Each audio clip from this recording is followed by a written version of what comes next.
નમસ્કાર, હું છું પ્રિયા અને તમે જોઈ રહ્યા છો જનતા કી જાણકારી ન્યૂઝ। નજર કરીએ આજના સમાચારો। શ્રી આપાગીગા યુવક મંડળ વિસાવદર દ્વારા 7મો સમૂહ લગ્નોત્સવ સંપન્ન। તાજેતરમાં વિસાવદરમાં શ્રી આપાગીગા યુવક મંડળ દ્વારા 7મો સમૂહ લગ્ન મહોત્સવ પૂર્ણ થયો, જેમાં 66 નવદંપતીઓએ પ્રભુતામાં પગલાં પાડ્યા હતા। આ સમૂહ લગ્નમાં શ્રી આપાગીગા યુવક મંડળ દ્વારા લગ્ન ફી માત્ર ₹1 રાખવામાં આવેલ હતી। આ સમૂહ લગ્નમાં કરિયાવારમાં સ્ટીલના કબાટ, પલંગથી શરૂ કરીને 106 વસ્તુઓ કરિયાવારમાં ભેટ આપવામાં આવેલ હતી અને દરેક મહેમાનોને ભોજન પ્રસાદ અર્પણ કરવામાં આવેલ હતો।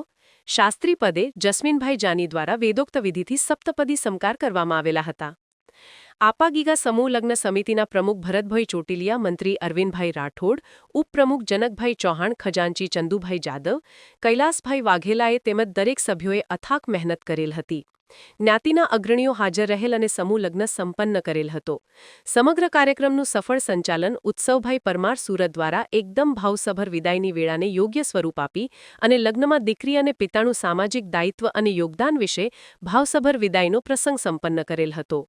રિપોર્ટર આસિફ કાદરી, વિસાવદર।